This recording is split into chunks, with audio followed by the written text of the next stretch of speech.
Welcome to Time of Death. This video is for informational purposes and in no way meant to glorify or condone violence. In today's video, we'll be discussing the murder of Ricardo Juarez Diaz. Diaz was shot and killed on Thursday, September 6, 2018, near the intersection of San Fernando Road and Nurmi Street in Sylmar, according to LA County coroner records. Eddie Madrigal and Mario Joseph Garcia were subsequently arrested and charged with the murder. The following is the evidence at trial. At around 6:30 p.m. on September 6, 2018, a witness was driving a vehicle on Nurmi Street heading towards San Fernando Road. She stopped at a stop sign and saw a sedan parked in the middle of the road with someone in the driver's seat. She observed a man walking, and another man, not the driver of the car, shot him in the back multiple times. The shooter started to leave, then turned around and fired more shots at the victim before leaving the area. She saw the victim fall to the ground. She also saw the sedan drive up Nurmi Street. She testified at trial that she didn't recall seeing anyone exit the sedan. When officers arrived at the scene, there were two males and a female standing close to the victim's body. One of the males walked away from the scene. All three were identified by law enforcement and none was deemed a suspect. There was no gun found near the victim's body. Paramedics pronounced the victim dead at the scene. He had a faded P tattoo on his face, indicating he had been affiliated with the Pacoima street gang. He also had a 2-5 tattoo, indicating he had dropped out of the street gang and joined the prison gang. An autopsy determined the victim died from multiple gunshot wounds. 5 of the 6 entry wounds were on the back of his body. He lived within walking distance of the scene, and he was walking in that direction at the time of his death. Police officers recovered 7 .45 caliber cartridge cases and 3 9mm cartridge cases at the scene. The .45 caliber casings were closer to the victim's body than the 9mm casings were. The prosecution's theory of the case, as argued to the jury, was that defendant Madrigal exited his car, fired shots from a 9mm gun, and got back in his car. Then defendant Garcia fired shots from a .45 caliber gun. Detectives obtained surveillance videos from houses on Nurmi Street. A surveillance camera captured a dark-colored vehicle traveling at a high rate of speed eastbound on Nurmi Street in the same direction eyewitnesses reported seeing a dark-colored vehicle leave the scene of the shooting.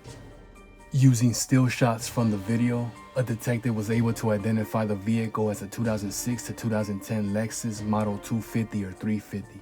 The car had unique wheels and a distinct damage over the front left fender. On September 24, 2018, 18 days after the shooting, detectives located a Lexus parked on Polk Street a few blocks from the crime scene that matched the make, model, and front left fender damage of the vehicle in the surveillance video. Detectives observed the man, later identified as 26-year-old defendant Madrigal, and a woman exit a house on Polk Street. They entered the Lexus, and defendant Madrigal drove the car away. Detectives and additional officers initiated a traffic stop, and defendant Madrigal was taken into custody. In the back seat of the vehicle, officers found a sweatshirt with an SF logo on it, a logo typically used by the Sanfer street gang. Officers also recovered a cell phone from the center console. On September 24, 2018, the same day as defendant Madrigal's arrest, detectives interviewed him at a police station. At trial, the prosecutor played portions of a video recording of the interview. Defendant Madrigal stated that he had been living at the house on Polk Street since early 2018. And he had acquired the Lexus from his cousin several months before his arrest. They asked him if they would find evidence of the crime in his car, such as gunshot residue, casings, or blood. He said no. Later in the interview, they told him they knew his car was at the scene of the homicide because the car was captured on video and they had positively identified it. Defendant Madrigal denied his car was there. The following day, on September 25, 2018, law enforcement conducted a Perkins operation in the cell where defendant Madrigal was being held. The conversation between defendant Madrigal and the undercover agent was video and audio recorded, and the prosecutor played a redacted version of the audio recording at trial. Defendant Madrigal introduced himself to the agent as Kiko from Sanfer. As the two men conversed about the nature of their arrest, defendant Madrigal stated that police told him his car was seen on recording from a house camera, but he told police that they didn't see his car. The agent asked if the car was impounded, and defendant Madrigal said yes. Defendant Madrigal told the agent that the shooting occurred in his neighborhood, a couple of blocks from his house where everybody knows him. He stated that he parked his car on the main street and indicated the shooting occurred on the side street near the train tracks. He described the gang rivalries in the area and explained that his gang had problems with mostly Pacoima. He told the agent, "It's our valley and we press everybody." Detectives obtained phone records for the cell phone that officers found in defendant Madrigal's car for the time frame around the September 6, 2018 shooting. The first 911 call regarding the shooting came in at 6:31 p.m. The cell phone record showed calls between defendant Madrigal's phone number and another number immediately before and shortly after the shooting. Detectives obtained cell phone records for the other number and learned that it was associated with 19-year-old defendant Garcia. The cell phone record showed an outgoing call from defendant Garcia's phone number to defendant Madrigal's number at 6:21 p.m. on September 6, 2018 that lasted 31 seconds. At 6:25 p.m., there was an outgoing call from defendant Madrigal's phone number to defendant Garcia's number that lasted 4 minutes and 32 seconds. Cell tower evidence showed that when the latter call was made, both defendants were in the same general area where the shooting occurred. On November 20th, 2018, 2.5 months after the shooting, defendant Garcia was arrested at his home on Nurmi Street, which was located halfway up the block on Nurmi Street closest to the crime scene.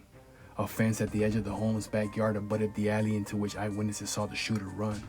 A gate to the backyard was on the left side of the alley just beyond the white brick wall.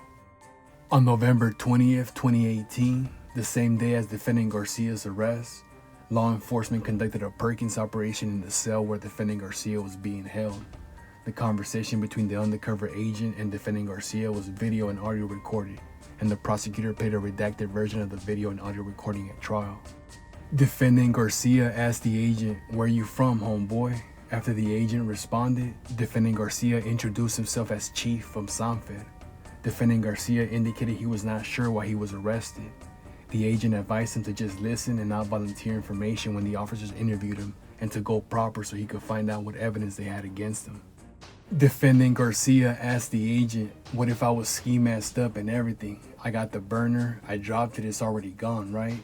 When the agent inquired further, defendant Garcia confirmed that he got rid of the burner.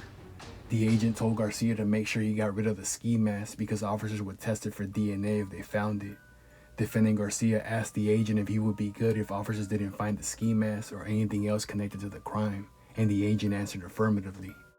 The agent asked defendant Garcia if the crime was gang-related, and defendant Garcia responded, "Yeah, it was on camera too, and it happened down the street from where he lived." Defendant Garcia indicated he had not been charged with that crime. He added, "I wasn't there, and I had nothing to do with it." The agent responded, "Hell yeah, that's what you're gonna tell him, homie." Following the trial, the jury found defendants Garcia and Madrigal guilty of first-degree murder. As to both defendants on the murder count, the jury found true the gun allegations. The court sentenced defendant Madrigal to 25 years to life in state prison for the first-degree murder and imposed a concurrent 3-year term for the possession of a firearm by a felon. The court sentenced defendant Garcia to 50 years to life in state prison, 25 years to life for the first-degree murder, plus a consecutive 25 years to life for the firearm enhancement. Ricardo Juarez Diaz was 42 years old at the time of death.